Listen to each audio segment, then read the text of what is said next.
ASEAN के बारे में, आसियाना के बारे में नहीं बेटा,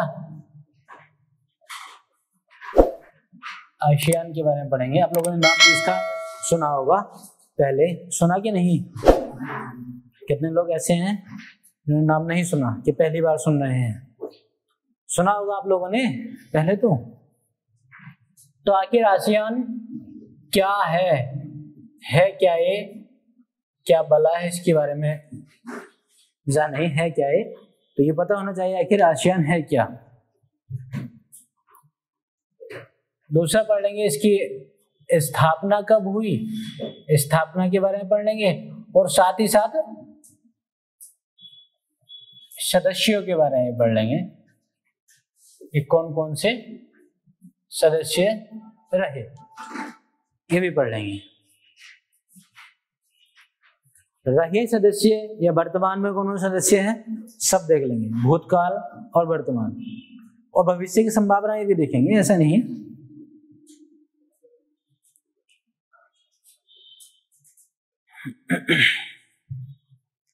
आसियान की जरूरत क्यों पड़ी, उद्देश्य क्या है, इन उद्देश्य के बारे में बात कर लेंगे।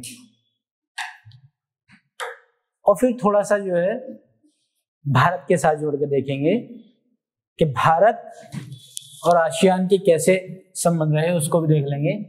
उससे पहले जो है आसियान शैली के बारे में बात कर लेंगे, आखिर आसियान शैली है क्या, ठीक। और साथ ही साथ फिर देखेंगे आसियान विजन 2020, करंट का ये मामला जोड़ लेंगे।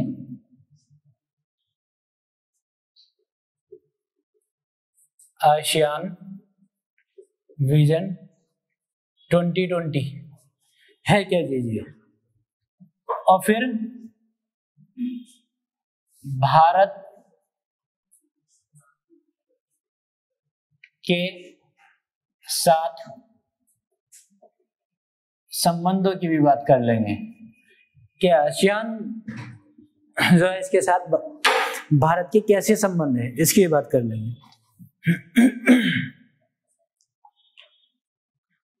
तो क्लियर है, इसमें जो चीज अगर आपको लग रहा है कि ये छूट रही है तो उसको बढ़ा देंगे, ठीक है। फिलहाल ये है कि ये पता चल जाए कि आखिर आसियान क्या है,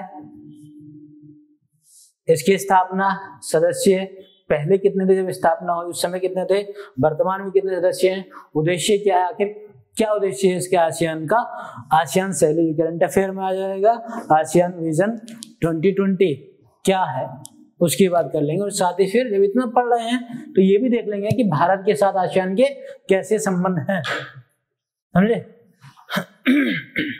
तो टू द पॉइंट पढ़ेंगे। आपसे अगर पूछे कि आसियान क्या है तो भाई ये है एक क्षेत्रीय संगठन। क्या है? क्षेत्रीय संगठन। तो वो अच्छे क्षेत्रीय संगठन है।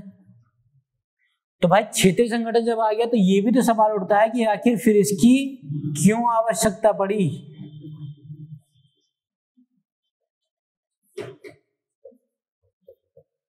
आखिर इसकी आवश्यकता क्यों पड़ी, ये भी तो पता होना चाहिए ना।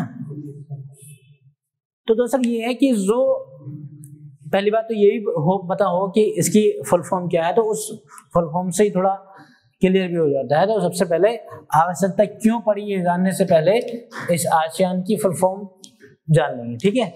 वो लिख देता हूं आसियान की full form.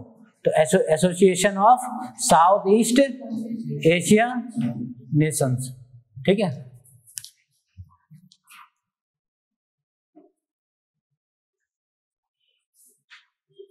Association of south east Asian Nations.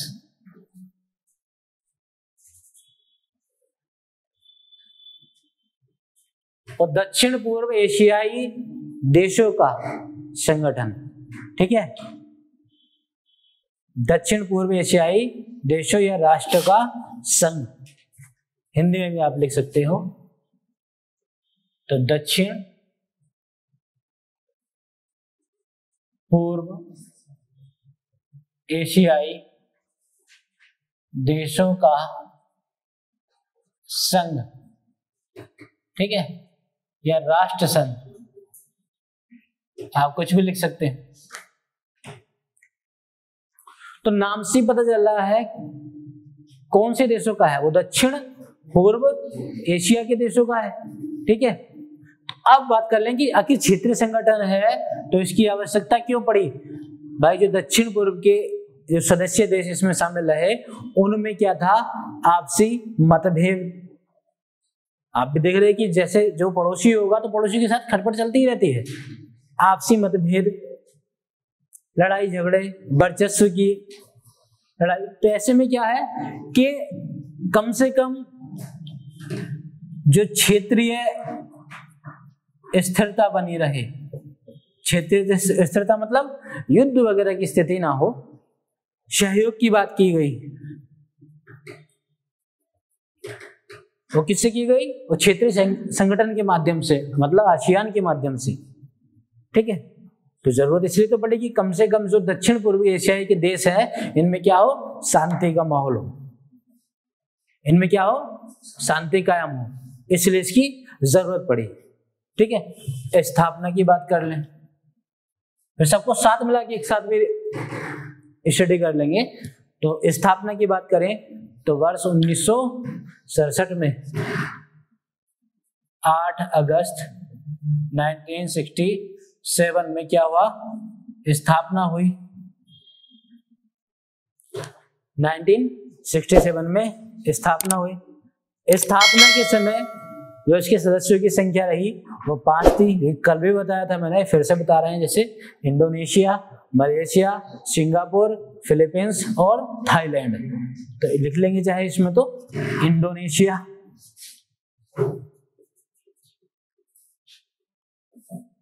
Malaysia,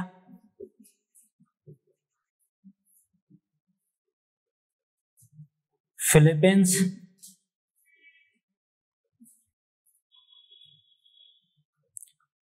Thailand, Indonesia, Malaysia, Philippines, Thailand और सिंगापुर, ठीक है। और सिंगापुर।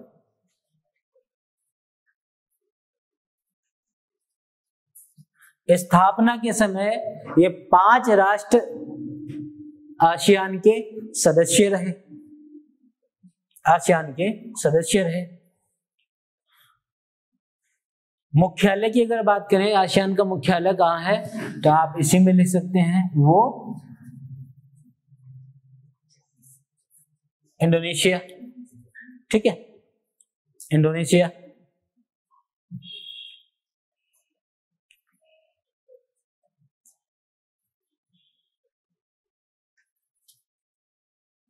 अब ये भी बात आ रही है कि आखिर फिर वर्तमान में कितने सदस्य हैं, कितने सदस्य हैं वर्तमान में, ये भी तो बात आएगी कि नहीं। तो वर्तमान में अगर बात करें, वर्तमान सदस्यों की संख्या,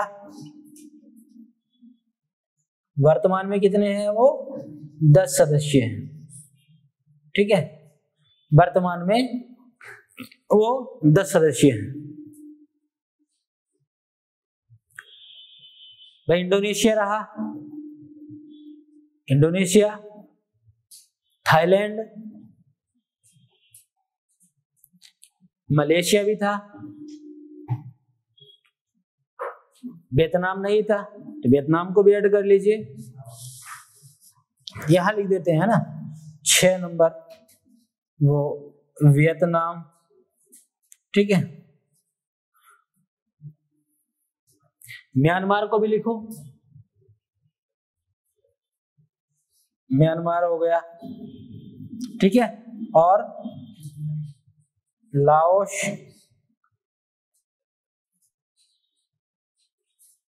ब्रुनेई, लाओस, ब्रुनेई और कंबोडिया 10वां।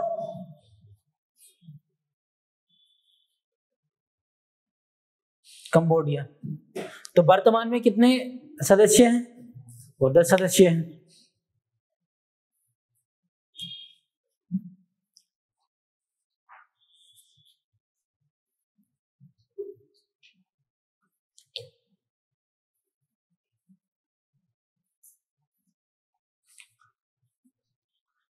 अब बात कर लेंगे कि भाई क्षेत्रीय संगठन के बारे में जान लेता कि इसकी आवश्यकता क्यों थी, क्या था मामला, क्यों पड़ी आवश्यकता। ठीक है, अब देख लेंगे कि आखिर आसियान का उद्देश्य क्या रहा, इसका उद्देश्य क्या था, इसके उद्देश्य की बात कर लेंगे।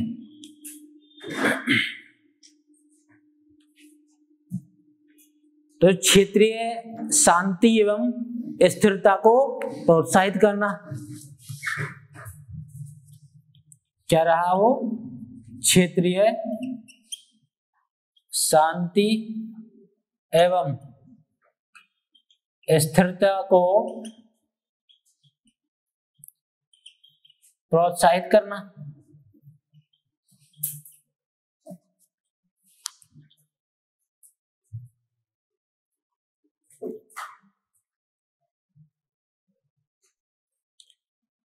दूसरे अगर पॉइंट की बात करें तो वो क्षेत्र में सामाजिक, सांस्कृतिक व आर्थिक विकास को प्रोत्साहित करना, सामाजिक, सांस्कृतिक व आर्थिक विकास को प्रोत्साहित करना।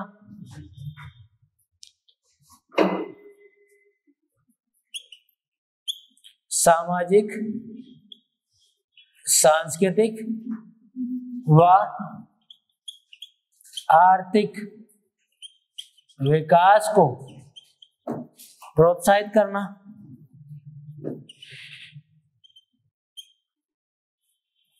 किस में, क्षेत्र में, जो ये दक्षिण एशिया के जो सदस्य देश रहे, दक्षिण पूर्वी एशियाई देशों में सामाजिक, सांस्कृतिक और आर्थिक विकास को प्रोत्साहित करना।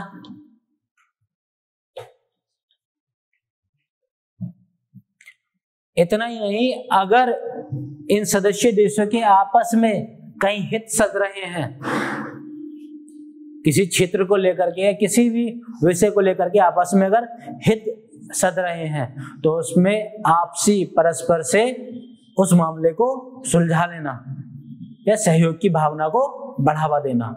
ठीक है, तो परस्पर हितों में सहयोग की भावना को बढ़ाना।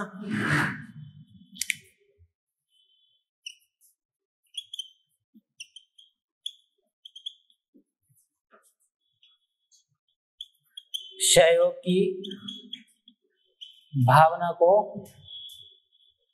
बढ़ाना।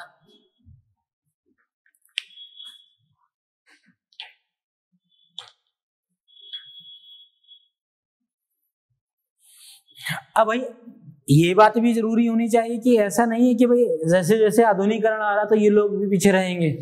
लड़ाई झगड़ा दुश्मनी तो पड़ोसियों में चलती रहती है, तो इसका मतलब ये थोड़ी ना है कि हम लोग एक दूसरे के मारकाट मचा दें, क्योंकि आधुनिकीकरण है, विकास की बातें करते हैं लोग, तो भाई इसके साथ तो चलना पड़ेगा ना। तो उसके जरूरी है शिक्षा, तकनीक, विज्ञान, ज्ञान, इन सब चीजों की बातें करना। तो शिक्षा हो, तकनीक हो, ज्ञान हो, विज्ञान हो, इन सब के क्षेत्र में पारस्परिक सहयोग को बढ़ावा देना, यह भी एक उद्देश्य रहा। शिक्षा, तकनीक, विज्ञान, ज्ञान,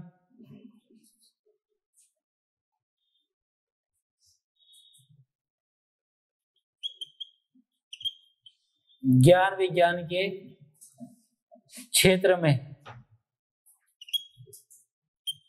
परस्पर सहयोग को बढ़ावा देना, यह भी क्या रहा, एक आसियान का उद्देश्य रहा। यह भी क्या रहा, आसियान का उद्देश्य रहा।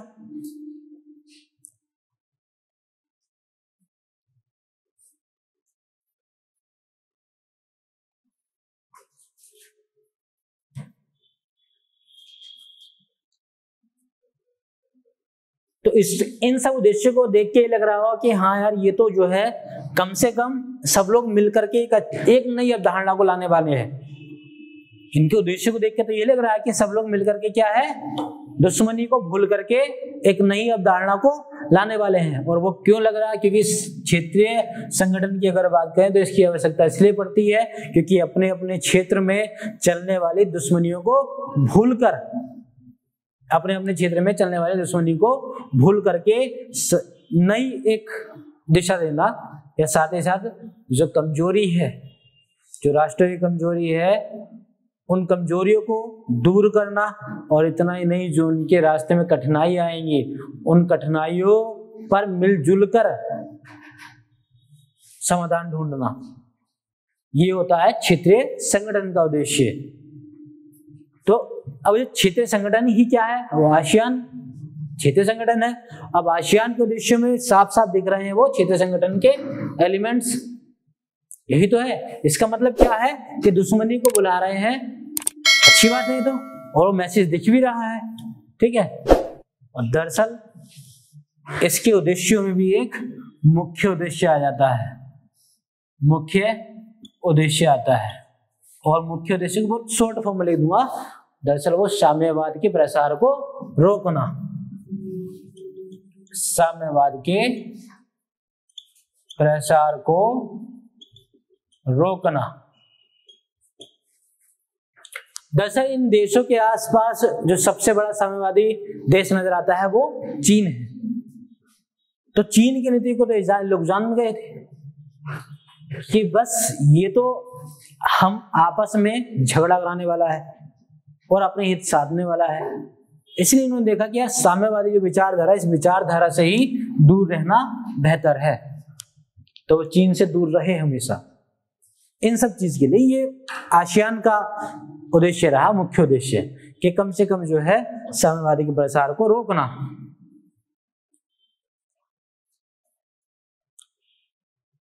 इसलिए सब देश मिलकर के सामने आए और जो साम्यवाद का खतरा पैदा करने वाला देश है उसके विरुद्ध ये आसियान को बनाया, ठीक है, सामने खड़ा किया। तो इसमें आपने देख लिया आसियान के उद्देश्य, ठीक है, आसियान के क्या उद्देश्य रहे इनकी बात कर ली। आसियान क्या है उसके बारे में जान लिया। आसियान की स्थापना कब हुई, कितने सदस्य थे स्थापना के समय, अब कितने हैं ये जान लिए, ठीक है। उद्देश्य क्या क्या है आसियान के वो जान लिए, मुख्य उद्देश्य वो भी जान लिया, ठीक है। इतना क्लियर हो गया आसियान का। अब बात कर लेंगे आसियान शैली। अब ये मामले आ जाएंगे दरअसल थोड़ा करंट अफेयर के। और चूंकि हम IR पढ़ रहे हैं तो भाई भारत के साथ संबंध तो पढ़ने पड़ेंगे कि नहीं भाई, आखिर हमें आसियान पढ़ने की जरूरत क्या थी। अच्छा, ये भी सवाल मन में आपके आएगा कि भारत क्या आसियान का सदस्य है कि नहीं, ये भी तो सवाल आता है। तो कितने लोग बताएंगे इसका जवाब, जल्दी बताएं। अरे सीधी बात है, नहीं है भाई, अगर होता तो यहाँ नहीं लिखा होता, होता तो इनमें लिखा होता कि नहीं, नहीं है। हाँ, मगर इतना ध्यान रखना, भारत जो है दुनिया का चौथा सबसे बड़ा व्यापारिक भागीदार है, किसके साथ, वो आसियान के साथ, ठीक है। तो वो भी पढ़ लेंगे, ये पहले लिख लीजिए आप लोग। हाँ, कोई डाउट है बताया अगर बेटा, अगर डाउट हो तो बताओ।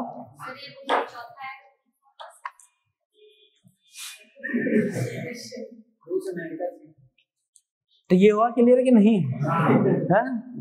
ठीक, इसको साफ कर दें। अरे साफ करेंगे नहीं, ठीक है, इसको साफ कर रहा हूँ। हम लोग एडवांस कि वो बताइए, जो बता रहे हैं उसको नहीं पढ़ना है।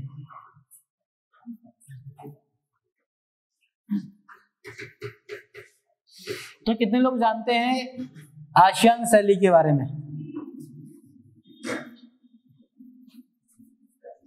आसियान शैली के बारे में सुना है, जाना है कि हाँ आसियान शैली ये होती है।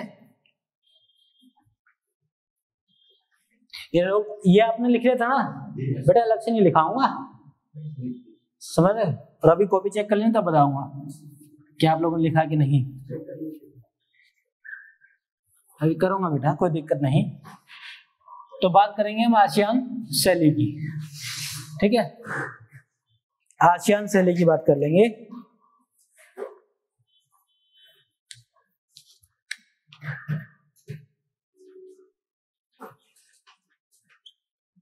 आसियान सैली।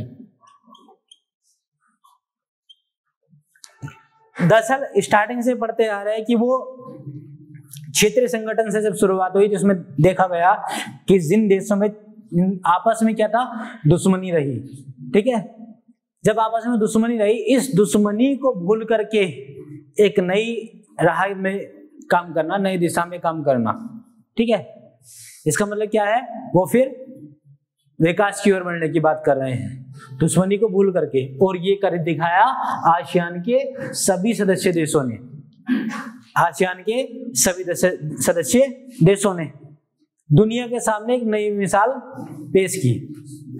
मतलब जो आपसी टकराव रहे उनको भी दूर किया, और इतना ही नहीं, जिन मुद्दों पर ये अगर पारस्परिक हित हैं तो उन पर भी सहयोग वाला एक रवैया अपनाया।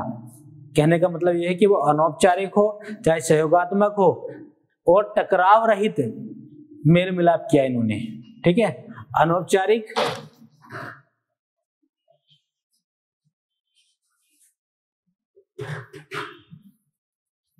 सहयोगात्मक व टकराव रहित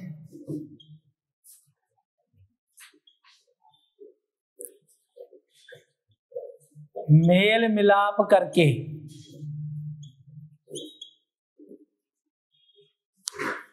दुनिया के सामने एक मिसाल पेश किया, उदाहरण पेश किया।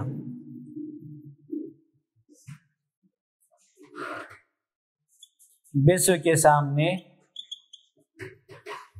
एक मिसाल पेश की। भाई परस्पर सहयोग किया, सब किसको भूल करके, आपसी दुश्मनी को भूल करके। किसको भूल करके, आपसी दुश्मनियों को भूल करके, भूलकर अनौपचारिक सहयोगात्मक व टकराव रहित मेल मिलाप करके दुनिया के सामने एक विशाल या एक मिसाल पेश की, दुनिया के सामने मिसाल पेश की, उदाहरण प्रस्तुत किया।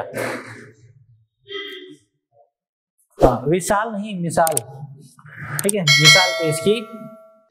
इसी को बोला जाता है आसियान शैली, इसी को बोला जाता है आसियान शैली। तो आसियान शैली के बारे में जान लिया।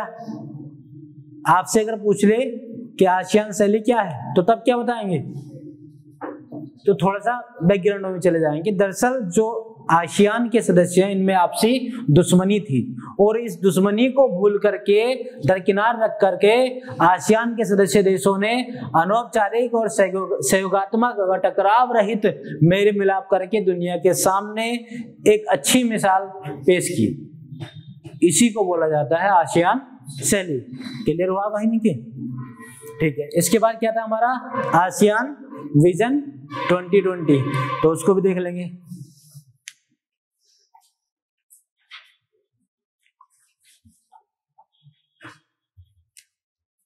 तो आसियान विजन 2020 क्या है? दरअसल एक दस्तावेज है जो आसियान ने जारी किया है। ये क्या है? एक दस्तावेज है।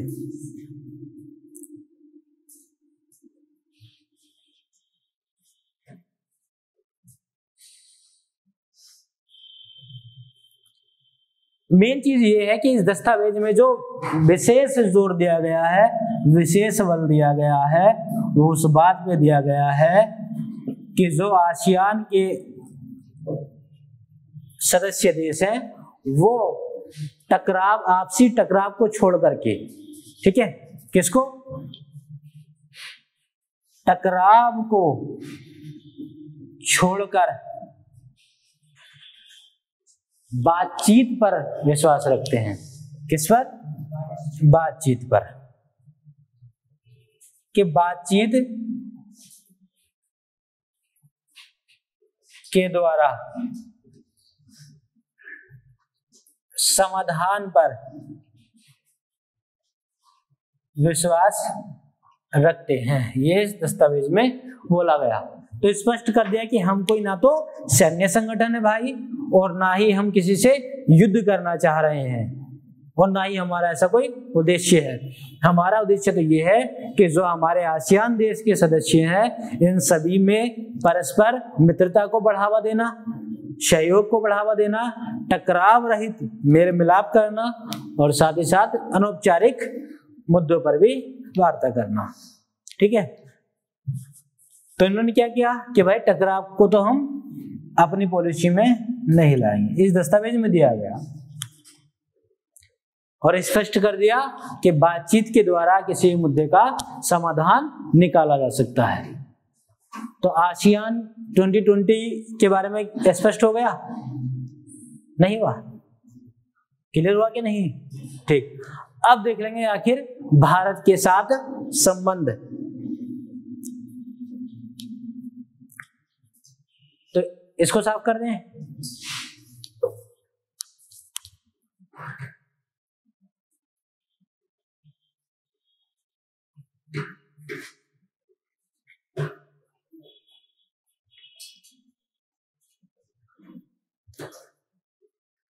भारत के साथ संबंध की बात करें तो भाई एक तो जरा ये सोच के देखिए कि साम्यवादी विचारधारा को रोकना था कि नहीं, इसका मुख्य उद्देश्य। और जब इसका मतलब क्या है, वो चीन का विरोध करना। चीन का विरोध का मतलब ये नहीं कि उसके कोई भी नीति का विरोध करना। चीन, इसका मतलब ये है कि सिर्फ जो चीन के द्वारा खतरा पैदा होता है इन देशों को, उसका विरोध करना।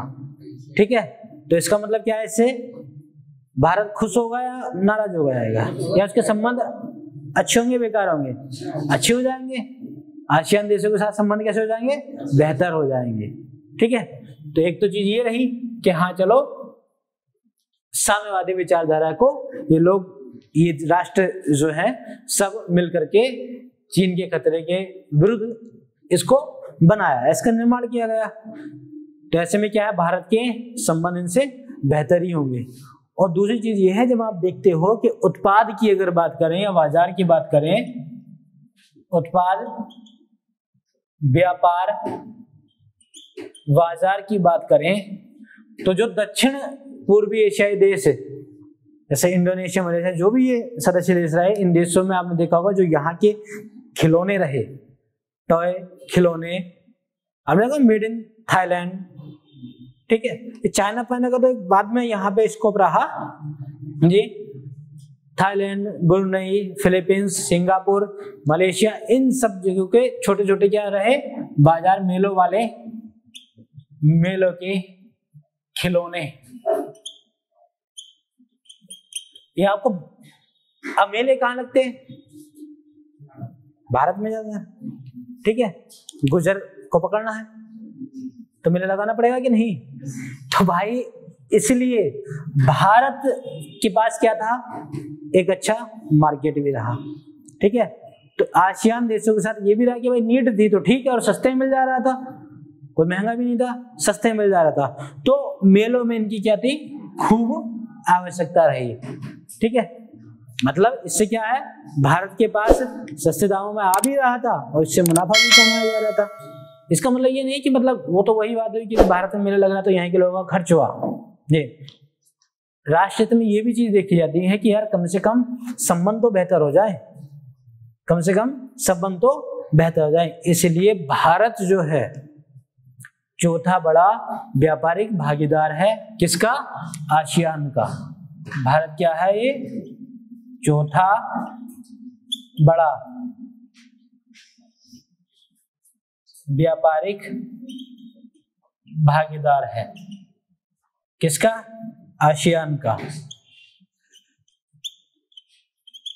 आसियान का चौथा बड़ा भागीदारी है।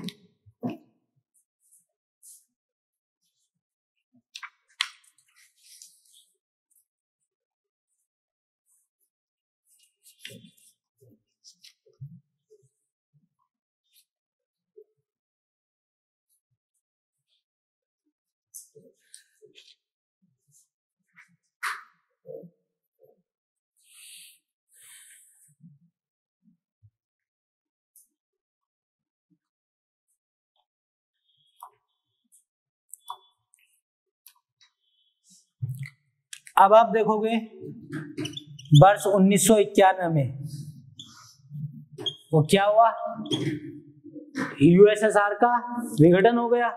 ठीक है,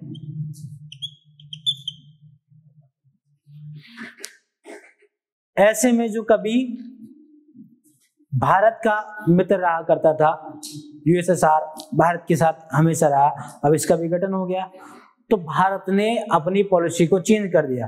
क्योंकि आप देखोगे 1981 या 71 की अगर बात करें, इससे पहले की बात कर लें तो 1971 में भी इस दक्षिण पूर्वी एशिया में संघर्ष रहा, हलचल रहा, संघर्ष रहा। फिर 1981 में देखिए तो थोड़ा परिवर्तन आया, वो मैंने कल भी नाम बताए थे, कंबोडिया के तानाशाह का नाम, हाँ, पोल पोट। तो यहीं लिख देते हैं, ये साफ कर दें उसको उधर, तो यहीं पे लिख देते हैं।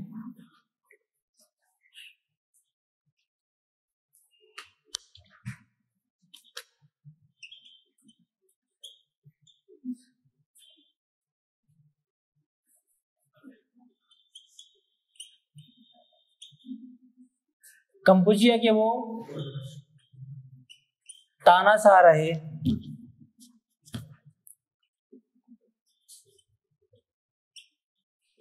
पोल पोट। कंबोडिया मतलब जो कि कंबोडिया का ही एक क्षेत्र रहा, ठीक है, वहां के तानाशाह रहे पोल पोट। इनकी नीति बड़ी प्रखर रही। दरअसल ये साम्यवाद के साथ भी रहे, पूंजीवाद के साथ भी रहे। कहने का मतलब ये है, साम्यवाद की बात करें तो वो चीन की बात हो जाएगी, और पूंजीवाद की बात करें तो वो अमेरिका की बात हो जाएगी। तो इनके टाइम में क्या, हाँ, इनके टाइम में यूएसए और चाइना साथ आ गए, यूएसए और चाइना साथ आ गए। तो भाई यूएसए और चाइना साथ आ जाएगा तो भारत भी तो किसी का साथ ढूंढेगा कि नहीं। इनको, इनके निपटने के बाद 1981 में, हाँ क्या, इनके पोल पोट के निपटने के बाद, ठीक है, 1981 में भारत जो है पूरी तरह से यूएसएसआर के साथ आ गया। भाई चीन अमेरिका का साथ ले रहा है तो भारत भी तो किसी की सपोर्ट लेगा कि नहीं। तो भारत जो है वो यूएसएसआर के साथ आ गया, और इसके ठीक 10 साल बाद एक बड़ी घटना हो गई। वो क्या हुआ, यूएसएसआर का विघटन हो गया। ऐसे में भारत ने देखा कि भाई अब तो जो है इस यूएसएसआर के भरोसे नहीं बैठा जा सकता, अब तो अपनी पॉलिसी में परिवर्तन करना होगा कि नहीं। अब देखा कि म्यांमार में भी क्या था, सैनिक शासन हो गया था। म्यांमार में क्या था, सैनिक शासन, सैन्य शासन हो गया था। तो अब बताइए, जहां पर सैन्य शासन होगा वहां भारत संबंध बनाएगा कि नहीं बनाएगा, बिल्कुल नहीं बनाता। भारत तो तवज्जो देता है कि लोकतंत्र हो, तब हम बात करेंगे। मगर क्या हुआ, 1991 में जब यूएसएसआर का विघटन हुआ तो भारत ने देखा कि भाई अब जो है हमें अपनी पॉलिसी में चेंजेस करने होंगे, परिवर्तन करने होंगे। तो ये जानते हुए भी कि म्यांमार में सैन्य शासन है, दक्षिण पूर्वी जो ये आसियान के देश रहे, इनमें हमेशा संघर्ष की स्थिति रहती है, फिर भी भारत ने पहल की और अपनी उदारीकरण और निजीकरण की पॉलिसी को अपनाया। इसका मतलब ये क्या है कि हम निवेश भी करेंगे और हमें जरूरत होगी तो हम अपने देश में निवेश को बढ़ावा भी देंगे। इसलिए भारत ने स्पष्ट कर दिया कि भाई, और कुछ लोगों ने सवाल उठाए कि आप तो बहुत कह रहे थे कि हम सैन्य शासन वाले से दोस्ती नहीं करेंगे, तो करेंगे, ये आंतरिक मामला है, ये उस देश का आंतरिक मामला है। अगर इन देशों में आपस में संघर्ष हो रहा है और सैन्य शासन आ रहा है, भाई सैन्य शासन का मतलब ये है कि वो ठीक से शासन नहीं जो कर पा रहे हैं, तो ये आंतरिक मामला हो गया भाई, ठीक है। अब क्या है, ग्लोबलाइजेशन है तो परिवर्तन करना पड़ेगा। जमाने के साथ साथ चलना पड़ेगा। इसलिए भारत ने 1991 में ही उदारीकरण और निजीकरण को अपनाया। यहां लिख देते हैं 1991 में भारत ने क्या किया, उदारीकरण और निजीकरण की नीति को अपनाया। नीति को अपनाया, ठीक है भाई। बदलाव किए कि बदलाव करना है। इसका मतलब क्या है कि अब भारत ने विदेश नीति में अर्थव्यवस्था और व्यापार के बढ़ावा देने के लिए जोर दिया।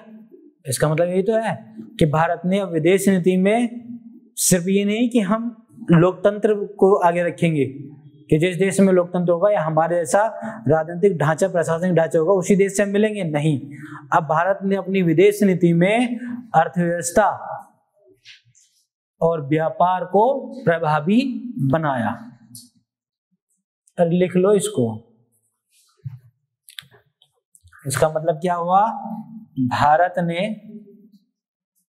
अपनी विदेश नीति में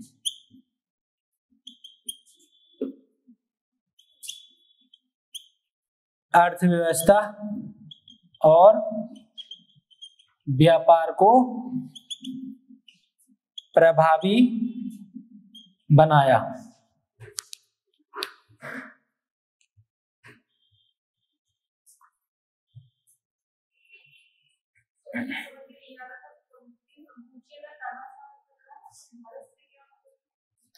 हाँ, इससे मतलब तो साफ साफ दिख रहा है भाई। जो कंपुचिया का तानाशाह रहा 1971 की बात करें, पोल पोट, तो इसके संबंध ये पूंजीवादी विचारधारा के साथ साथ साम्यवादी विचारधारा पर जोड़ रहा था। तो जाहिर सी बात है इसके संबंध अमेरिका और चीन के साथ बेहतर रहे होंगे, ठीक है। भारत के साथ रखेगा नहीं रखेगा, तानाशाह है। इसके मरने के बाद 1981 में भारत जो है भाई, देखा उसने कि चीन ने अमेरिका का साथ ले लिया, तो भारत भी तो किसी का साथ लेगा कि नहीं लेगा। तो भारत ने साथ लिया यूएसएसआर का, है क्या ले चुका था? नहीं, इस मुद्दे पर, इस मुद्दे की बात हो रही ना। इस मुद्दे पर भारत खुल के साथ आया। भारत सोवियत संघ के साथ खुल के साथ आया कि भाई ठीक है, आप जो है अमेरिका का साथ ले रहे हो चीन, तो हम भी सोवियत संघ के साथ खुल के आएंगे, ठीक है। अगर शासक की बात करें या तानाशाह की बात करें या प्रधानमंत्री की बात करें, तो 1991 में वो हेंग सामरीन नाम के तानाशाह रहे। यहां लिखते 1981 में हेंग सामरीन नाम के तानाशाह रहे। हेंग सामरीन दरअसल वो साम्यवादी विचारधारा में विश्वास नहीं रखते थे। दरअसल ये क्या थे, बौद्ध धर्म को इन्होंने बढ़ावा भी दिया। मतलब ऐसा नहीं कि ये विशेष जो है साम्यवाद के पक्ष में रहे, नहीं, ऐसा कुछ नहीं था। ये बौद्ध धर्म के भी पक्ष में रहे हैं। हाँ बिल्कुल बिल्कुल। पोल पोट की मृत्यु के बाद यही जो है कंपुचिया के प्रधानमंत्री कह लीजिए आप या तानाशाह कह लीजिए रहे। इन्हीं के समय में भारत और यूएसएसआर खुल के सामने आए, ठीक है। ज्वाइन कब किया था, साथ थे, उसकी बात नहीं कर रहे हैं, खुल के सामने आए, ठीक है भाई। वो तो आ रहा ही था जब चीन किसका साथ ले लिया था, वो अमेरिका का, ठीक है। इसलिए होता है कि विदेश नीति में क्या है, आमूलचूल परिवर्तन होते रहते हैं। विदेश नीति में आमूलचूल परिवर्तन तो स्वाभाविक है भाई। हमारे पड़ोसी देश में किसकी सरकार आ जाए, कौन उसका प्रमुख हो जाए, हमारे देश में कौन प्रमुख हो जाए, हो सकता है कि कभी ऐसा समय हो कि पाकिस्तान के साथ जो आज युद्ध की स्थिति होती है, हो सकता है कि आने वाले समय में कोई ऐसा व्यक्तित्व आ जाए, ऐसा चेहरा आ जाए जिससे भारत के और पाकिस्तान के संबंध बेहतर हो जाए। ठीक है, देखो कोई सैनिक हो या कोई व्यक्ति हो, युद्ध नहीं चाहता है, आप इसका उदाहरण देख भी रहे होंगे, रूस ने भले ही यूक्रेन पे हमला कर दिया मगर रूस का विरोध जो है उसकी खुद की जनता ने कर दिया कि आज के टाइम में युद्ध नहीं चाहिए, युद्ध होगा तो लॉस तो होना ही है, और एक का नहीं होगा, दोनों का होगा। तो संभावनाएं नहीं छोड़नी चाहिए, उम्मीद नहीं छोड़नी चाहिए कि पता नहीं कब जो है पासा पलट जाए और कब किसके साथ संबंध बेहतर हो जाए। ठीक है, ठीक उसी तरह से 1971 में ठीक नहीं थे संबंध तो कोई दिक्कत नहीं, उसके 10 साल बाद 1981 में हेंग सामरिन आए और जो कि साम्यवादी विचारधारा से एकदम खिलाफ थे, तो इनके साथ बेहतर संबंध हो गए और तब जो है भारत यूएसएसआर के साथ खुल के आया कि लगा कि हाँ ठीक है, तुमने जो है अमेरिका का साथ पकड़ लिया था, कोई दिक्कत नहीं। क्योंकि ऐसा ना भाई अगर आपको किसी की को बताना है कि भाई कोई दिक्कत नहीं, आपको किसी को निश्चिंत करना है कि आप बेफिक्र हो जाए मैं हूं, तो इसका मतलब ये है कि वहां पे भरोसा कर रहा है, वो तब भरोसा कर रहा है कि आपके अंदर इतनी शक्ति है, इतनी क्षमता है कि कोई विपत्ति आएगी उसको झेल लोगे। अब सोच के देखिए, आप तो 6 फुटे हो, अच्छे खासे तगड़े व्यक्ति हो, और 1.5 फुटिया 28 किलो वजनी आकर के आपसे बोले डोंट वरी मैं देख लूंगा, तो कहोगे पागल है क्या, पहले खुद को संभाल ले। यही है ना कि 1.5 फुटिया 28 किलो वजनी आकर के आपसे कहे कि भाई घबराना मत मैं संभाल लूंगा, कितने ही लोग आ जाएं, तो पहले खुद को संभाल ले। तो भारत तो ऐसे करने वाला नहीं था ना, चीन से टक्कर लेनी है तो तू अमेरिका को ले रहा, ले हम यूएसएसआर के साथ हैं, अब आ जा। तो भाई चयन जो है युद्ध में क्या है, अच्छे से करना, बिरसा मुंडा की तरह मत होना, हाँ कि हमारे तीर आग उगलेंगे, ठीक है, हाँ आग पानी उबल रहे हैं और मारे गए, तो ऐसी बेवकूफी मत करना। सोच के देखो, अगर आज के टाइम में आपको ये मौका मिल जाए, मतलब मौका क्या, अगर आपसे कहे कि भाई युद्ध होगा 2 व्यक्तियों के बीच में, आप हो और दूसरा है, और आपके पास हथियारों के ऑप्शन सिर्फ 2 हैं, 2 मतलब या तो एक लाठी डंडा ले लीजिए और दूसरा गन रख लीजिए, बंदूक है, और आपने कहा नहीं मैं तो लाठी डंडे में ही जो है माहिर हूं जी, इतना ही नहीं कुंफू भी जानता हूं, तो आप कितने बंदर की तरह उछल कूद करेंगे, जिसके पास गन है तो एक ही बार निशाना मारेगा, चारों खाने चित, युद्ध समाप्त। तो ऐसी बेवकूफी नहीं करना है, समझे। तो कुल मिलाकर के भारत के साथ आसियान के संबंध कैसे हैं इसको जान लिया, आसियान को पूरा जान लिया, आसियान क्या है, आसियान की स्थापना, मुख्य उद्देश्य क्या रहे, उद्देश्य क्या रहे, ये सब जान लिया। इतना ही नहीं, साथ साथ आपने जाना वो आसियान शैली को, आसियान विजन 2020 को, करंट अफेयर का ही मामला हो गया, और भारत के साथ आसियान के संबंध कैसे हैं ये भी जान लिया। कोई सवाल था बताइए बेटा। कंबोडिया से है, कंबोडिया से है, अरे नहीं पता ना, कंबोडिया है। और मैंने किसी उधर से पूछा था कि सर कंबोडिया क्या है, तो मैंने बोला था कि कंबोडिया का ये क्षेत्र है, हैं? तो जहां पर एक विशेष परिस्थिति उत्पन्न हो रही है, संघर्ष हो रहा है, तो उस क्षेत्र का तो नाम लिया जाएगा ही, आप कंबोडिया कह लो चाहे कंबोडिया कह लो, ठीक है, उसका नाम तो लिया ही जाएगा कि नहीं लिया जाएगा जी। तो आज के लिए इतना ही, एक क्वेश्चन इस पे आप लिख लीजिए, लिखना चाह रहे हैं तो क्वेश्चन लिख लीजिए, लिख लीजिए क्वेश्चन लिखिए।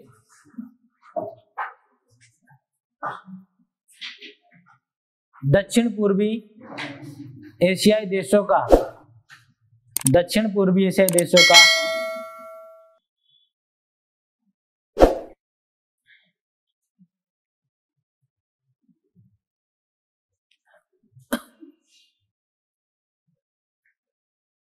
दक्षिण पूर्वी एशियाई देशों का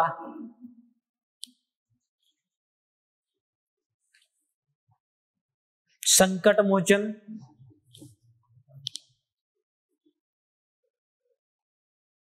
कौन है? हनुमान मत लिख देना बेटा। संकट मोचन क्या है, कौन है?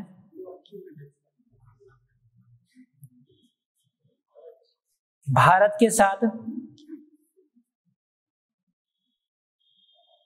इसके कैसे संबंध है, उल्लेख कीजिए।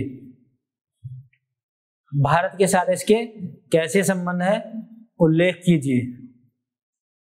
तो कर सकते हैं कि नहीं? कर सकते हैं। ठीक है, तो आज के लिए इतना ही।